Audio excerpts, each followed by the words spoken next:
جونيور 5 عاملين ايه حبايبي؟ يا رب تكونوا بخير. معادنا النهاردة مع ليسون 4 في كونسبت 2.3 الكونسبت الأخير. هنتكلم عن الفيزيكال تشينج والكيميكال تشينج اللي بيحصل في الماتر. كنا خدنا قبل كده الفيزيكال بروبرتيز والكيميكال بروبرتيز، وعرفنا ان الفيزيكال بروبرتي اللي حضرتك ممكن تلاحظها just بالفايف سينسز like الأودر والشيب والسايز. كمان عرفنا ان الكيميكال بروبرتي زي مثلا الability to burn or الability to rust، يعني حصل تغيير وحصل producing لنيو substance. النهاردة هنتوسع أكتر في الفيزيكال تشينج والكيميكال تشينج وهنتعرف عليهم أكتر، وكمان هناخد عليهم examples.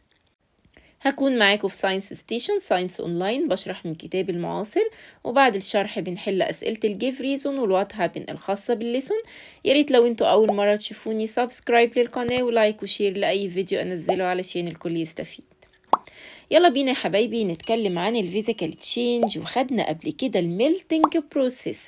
فاكرين لما اتكلمنا في الفيديو بتاع الميلتنج بروسيس وقلت لكم ان لما بيحصل ميلتنج للشوكليت مش هنقعد نعيط جنبها. ليه؟ لان هي ما حصلش ان هي اتغيرت لنيو سبستانس، هي موجودة زي ما هي. الشوكليت بقت بس liquid state، يعني كانت solid وحصل ان هي melt، يعني turns into liquid state. يعني انا ممكن ارجعها تاني للسوليد ستيت. طبعا دي reversible process، ممكن ارجعها تاني للسوليد ستيت باي فريزنج. يعني ما حصلش فيها تغيير، هو بس حصل تغيير في الشيب بتاعها في الستيت بتاعتها، لكن الكالر والتيست والاودر بتاعها لسه زي ما هي، كيب محتفظة بيها. بالظبط زي ما حضرتك تعمل كاتنج للبيبر دي. انا جبت بيس اوف بيبر كانت كبيرة، تمام، وبدأت ان انا اقطعها لسمول بيسز.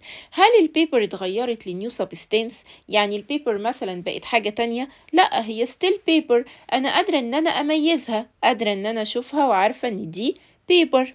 تمام، يعني ما حصلش نيو سبستانس، ما ادتنيش مادة جديدة، هي البيبر فضلت زي ما هي بيبر. زي ما حضرتك مثلا كمان تعمل كاتنج للفيجيتابلز، تعمل شوية سلطات كده في المطبخ، تجيب التوميتو على الأونيون على شوية خضار وتقطعهم وتحطهم على بعض. انت عملت لهم ميكسنج، غيرت السايز بتاعهم، لكن انت كان ايدنتيفاي، قادر تميز كل حاجة موجودة فيها. ما حصلش producing لنيو سبستانس، هو جاست ان السايز بتاعهم هو اللي اتغير.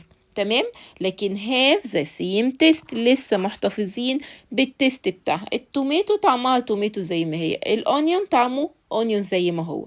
كل ده عبارة عن physical change. ليه؟ لأن ما حصلش producing لنيو substance. يعني ال physical change هو change in the matter without any change in its structure and don't form new substance. تمام؟ لكن بقى لو حصل تغيير شامل في الماتر دي وبروديوس ادتني ماتر جديدة خالص، مثلا لو عملنا burning للبيبر، أخدنا قبل كده إن ability to burn دي chemical property not physical change. ليه؟ لأن حصل producing new substance اللي هو forming القاش، كونت لي القاش. هل حضرتك قادر تميز ان دي كانت ورقة ولا كانت وود؟ لا، هو حصل قاش producing new substance. كمان بالظبط زي ما بنعمل بيكنج، نخبز شوية حاجات في المطبخ، نعمل صينية كيكة، نعمل بريد، احنا بنحط دلوقتي الشوجر على اليست على الفلور على الووتر، فبنعمل ميكسنج لكل الحاجات دي وبريديوس حاجة جديدة خالص بتيست جديد اللي هو البريد. والتيست بتاع البريد isn't like its ingredients، يعني مش زي الكومبوننتس المكونات اللي انا حطيتها وعملت منها البريد. لا، دي اتغيرت خالص، ادتني new substance. so it's not physical change. تمام، يعني باختصار لو حصل change و producing new substance ده ملوش دعوة بالphysical change. لكن لو السبستانس او الماتر اللي انا عملت لها change دي فضلت نفس الماتر keep its properties، يبقى ده على طول physical change. ليه physical change؟ لأن حضرتك لما cut البيبر مثلا، قطعت لي البيبر من big piece to small pieces، البيبر ما اتغيرتش، البيبر فضلت بيبر زي ما هو just السايز بتاعها هو اللي اتغير، الشيب بتاعها هو اللي change without any change in its structure. زيها زي بقى ما بنعمل ميلتنج للواكس اللي هو الشمع، جبنا الكاندل وشغلناها، يعني ولعنا الشمعة، هنلاقي بيحصل ايه؟ بيحصل ميلتنج للواكس للشمع ده. طب ده فيزيكال ولا كيميكال تشينج؟ طبعا الشمع لما بيسيح ده احنا ممكن نجمعه ونعمل منه شمعة تانية، يعني عبارة عن فيزيكال تشينج. ليه؟ لأن الواكس محتفظ لسه keep its properties، لسه زي ما هو واكس، ما حصلش ايه؟ ما حصلش change ولا producing new substance، keep its structure. لكن بقى لو الميتال ده يا حبايبي فقد الشايننج بتاعه، يعني ما بقاش بيلمع كده زي اللي في الصورة ده، بدأ ان هو زي ما بنقول نصدي produce rust. قلت ايه؟ produce the rust، يعني produce new substance.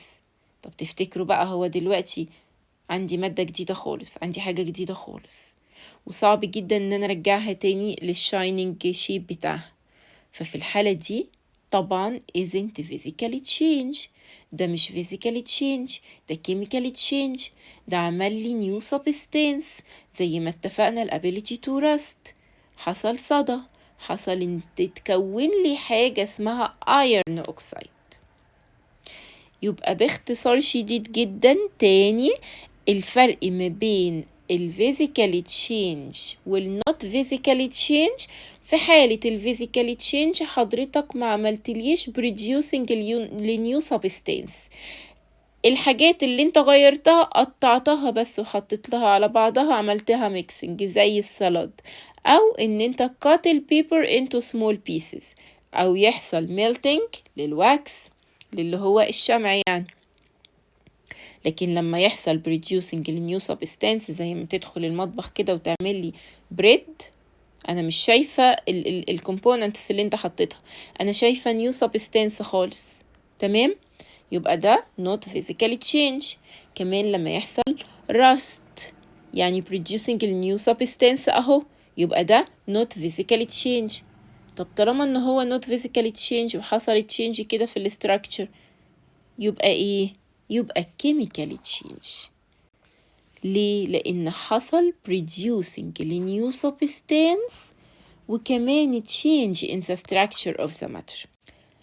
يبقى الكيميكال تشينج يا حبايبي هو تشينج بيحصل في الماتر، وبيحصل كمان تشينج في الاستراكشر، في تركيب الماتر، في البروبرتيز بتاعتها، وبيحصل لنا producing new substance. يعني الفيزيكال تشينج والكيميكال تشينج different، مختلفين خالص.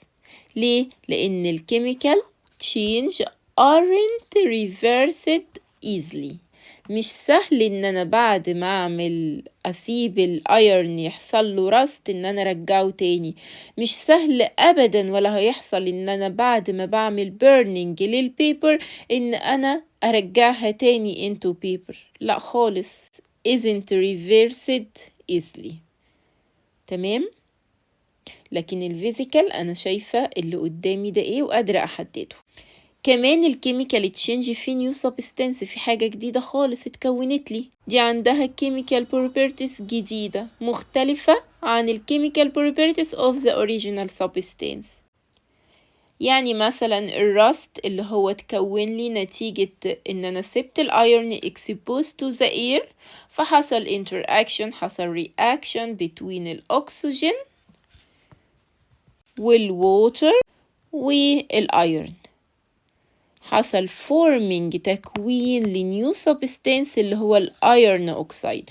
وطبعا الايرن اوكسايد ديفر، مختلف تماما كيميكالي عن الاوريجينال سبستانس اللي هو الايرن.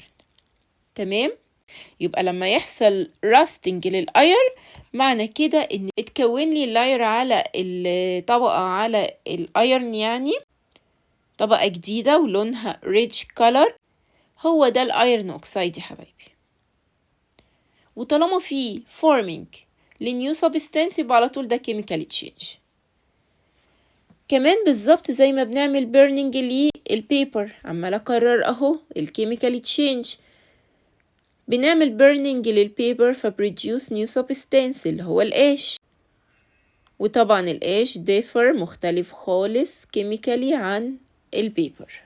عارفين يا حبايبي ان الاكسجين لو كومباين اتحد مع الكربون والهيدروجين ده هيعمل لي fire.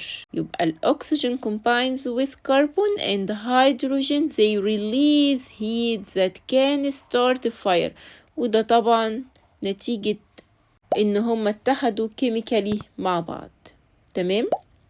والفاير طبعا بتغير السبستانس خالص، ده انت لو عملت burning للوود برضو هيتحول للقش. يعني produce ايه؟ new substance. يعني chemical ولا physical؟ طبعا chemical change. طب ما يلا بينا نعمل activity كده بإيدينا، ندخل المطبخ مع ماما ونشوف نحط شوية فينيجر على البيكنج صودا ونشوف ايه اللي هيحصل. كنت الفيديو اللي فات قلت لكم يا ريت نعمل كل الاكتيفيتي اللي موجودة في الكتاب بإيدينا لأن هي سهلة جدا ما فيهاش أي مشكلة. عندي البيكنج صودا في البيت وعندي الفينيجر. هحط شوية بيكنج صودا على الفينيجر، هلاحظ ايه؟ هلاحظ forming لنيو substance اللي هو الجاز والبابلز اللي عمالة تحصل نتيجة ايه؟ نتيجة التفاعلات، الانتراكشن، الكومبينيشن اللي بيحصل ما بين ايه؟ ما بين السبستانس اللي انا حطيتها اللي هي الفينيجر وكمان البيكنج صودا. يبقى when vinegar combines with baking soda they form gas bubbles. طالما في forming لنيو substance على طول يبقى ده chemical change. تمام؟ كمان الفود اللي حضرتك بتاكله بعد ما احنا اخدنا في grade 4 خدنا digestion process وعرفنا ان الفود turns into nutrients، وده طبعا عبارة عن عملية معقدة جدا بتحصل جوه inside our body نتيجة الستومك أسيد والإنزيمز والكيميكالز اللي موجودة جوه البادي بتاعك. وبريديوس النيوترانتس، بتطلع لك بقى النيوترانتس اللي حضرتك البادي بتاعك absorb it بيمتصها to get the energy.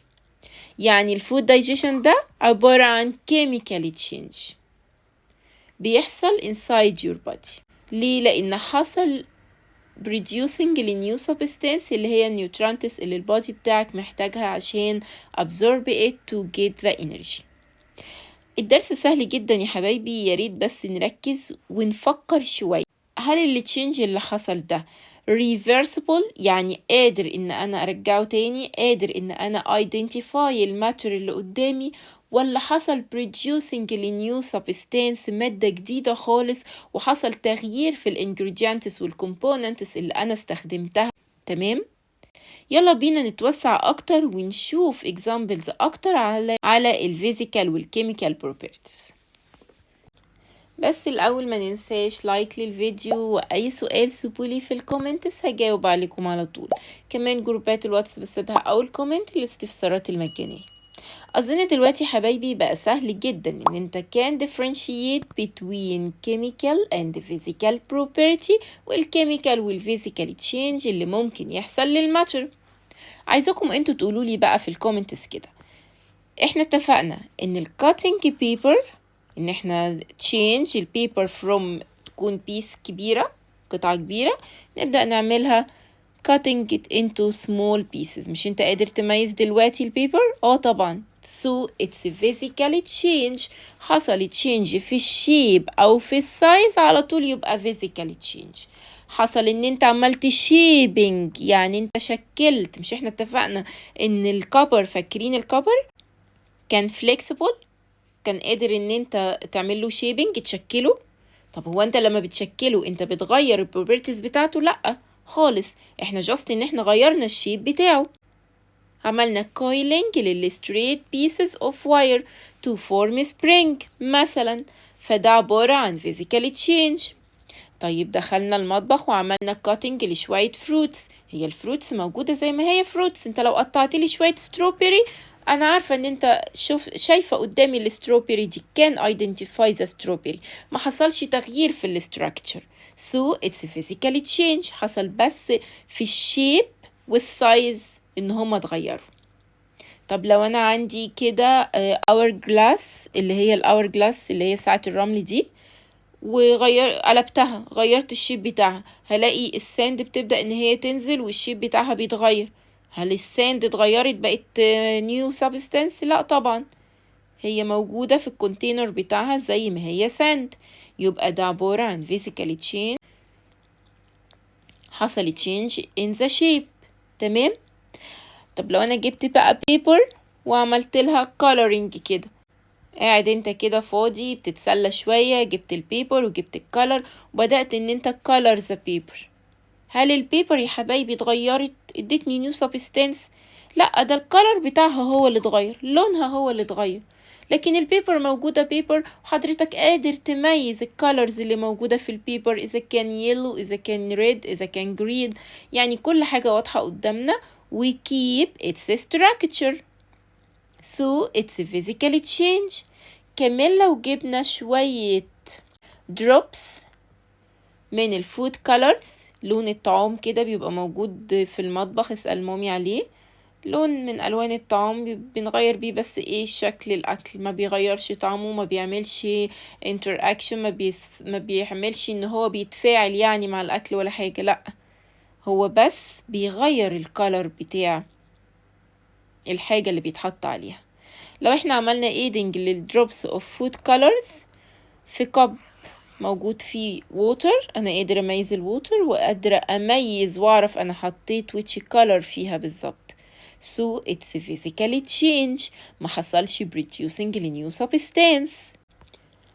الميلتنج بروسيس، لو جبنا شوية شوكليت وعملنا لهم ميلتنج او سيبناهم حتى في الجو الحر كده وحصل ان هما ميلت، اتفقنا ان الشوكليت هتفضل شوكليت، ما تزعلش عليها، انت ممكن تعمل لها فريزنج تاني. هي keep its properties، الأودر زي ما هو، التيست زي ما هو، الكولر بتاعها زي ما هو، هي just change from one state to another state، زي ما بيحصل change للووتر لما بعمل لها boiling into water vapor. هي still water زي ما هي just change الستيت بتاعتها، تغير الستيت of the matter، يبقى ده على طول physically change. تمام؟ لحد هنا مفهوم؟ يا ريت تكتبوا لي في الكومنتس يا حبايبي، منتظرة التعليقات بتاعتكم. طب امتى يكون بقى chemical change؟ عرفنا لو احنا عملنا ميكسنج للفينيجر مع البيكنج صودا، هيحصل producing الجاز، والجاز ده new substance هيعمل bubbles. في الحالة دي يعني أنا عندي forming new substance، so it's what chemically change. ولو حضرتك حطيت الأيودين على الكورن ستارش، شوية أيودين على النشا، هيديك نيو سبستانس بكولر جديد دارك بلو. يعني حصل تشينج في البروبرتيز، مش في الكولر بس، خلوا بالكم ده كمان هما تفاعلوا مع بعض، هما combine chemically، فحصل producing لنيو substance، يعني اتغيرت البروبرتيز وادتني نيو substance، so it's a chemical change. كمان ساعات بنسيب الملك برا التلاجة، ننساه كده، فبنلاقي bad smell. الباد سميل دي معناها ان في نيو سبستانس اتكونت. طيب ينفع نشرب اللبن؟ لا طبعا. ينفع ان احنا نرجع اللبن تاني زي ما كان؟ اكيد لا، الملك ده خلاص بقى expire، بقى بايظ، بقى في bad smell، it's a new substance. في الحالة دي لما يحصل formation ل strong odor، ريحة جديدة خالص ملهاش علاقة بالأودر بتاعة الأوريجينال سابستانس، يبقى في الحالة دي حصل chemical change للماتر. يبقى سواء عملنا aiding للأيودين على الكورن ستارش، أو البيكنج صودا مع الفينيجر، أو نسيت الملك برا التلاجة، فبيحصل bad smell and strong odor، كل ده chemical change. تمام؟ يا رب يكون الدرس سهل وقدرت ان انا اوصل لك الديفرنس between chemical and physical change. وزي ما متعودين آخر كل فيديو بنعمل سمري بسيط على الليسون علشان نبدأ نحل أسئلة الجيف ريزون والوات هابن. كل اللي عايزاك تعرفه في الليسون النهاردة الديفرنس between chemical and physical change. لو الماتر اللي قدامي حصل فيها تشينج في الشيب أو في السايز، يعني انت عملت cutting مثلا للبيبر into small pieces أو cutting للvegetables and don't make them different، محصلش فيهم تغيير but they have the same taste with the changes in their size، يبقى ده physical change. لو حصل melting للواكس فده عبارة عن physical change. لو حصل انك عملت shaping لفليكسبل ماتر يبقى ده عبارة عن physical change، لان حصل change في الشيب وفي السايز without any change in the structure. كمان لو عملنا adding لدروبس of food colors to the cup of water وحصل change في الكالر بتاع الووتر فده عبارة عن physical change. لما بتعمل coloring للبيبر physical change. لما بتعمل cutting فبرضه عبارة عن physical change. غيرنا الشيب بتاع الأور جلاس اللي هي ساعة الرمل دي sand in the hourglass، قلبناها يعني فإن الساند still sand زي ما هي. كمان اللي تشينج اللي بيحصل في الستيت اوف ماتر لو كانت liquid وحصل لها evaporation مثلا اوكي turns into water vapor، او لو كانت solid وحصل لها ان هي turns into liquid اللي هو الميلتنج بروسيس، يعني تشينج في الستيت اوف ماتر فده عبارة عن physical change لانه don't produce new substance. امتى يكون chemical change؟ لو حصل change in the property of matter، زي مثلا الابيلتي تو راست او لما بيحصل راستنج يعني تكوين للايرن اوكسايد نتيجة ان الاكسجين والووتر عملوا كومباينيشن مع الايرن فحصل تكوين للايرن اوكسايد يعني producing a new substance اهو. so it's a chemical change. حصل change in the structure of the matter and produce new substance زيها زي ما بنعمل burning للبيبر او الوود. وكمان لما بنحط الفينيجر على البيكنج صودا فبيحصل forming للجاز and bubbles. كمان الدايجيشن بروسيس اللي بتحصل inside your body نتيجة الكيميكالز اللي البادي بتاعك produce it، والفود turns into new substance اللي هو nutrients فدي عبارة عن chemical change. كمان الكيميكال change لو حصل انك ضفت شوية ايودين على الكورن ستارش او حضرتك نسيت الميلك برا التلاجة فبيحصل formation ل strong odor bad smell and produce bad smell.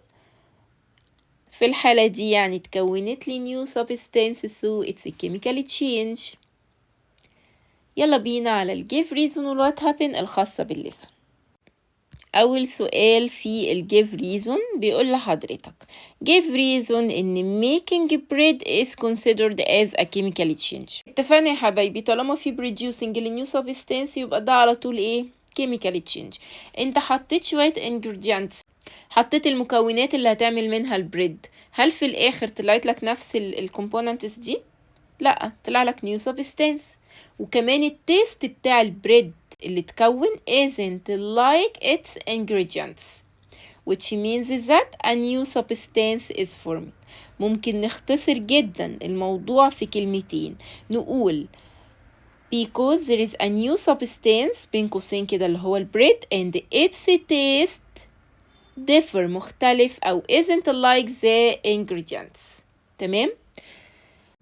formation of layer with rich color اللون الأحمر اللي بيتكون على الأيرن لو حضرتك سبته exposed to the air for a period of time.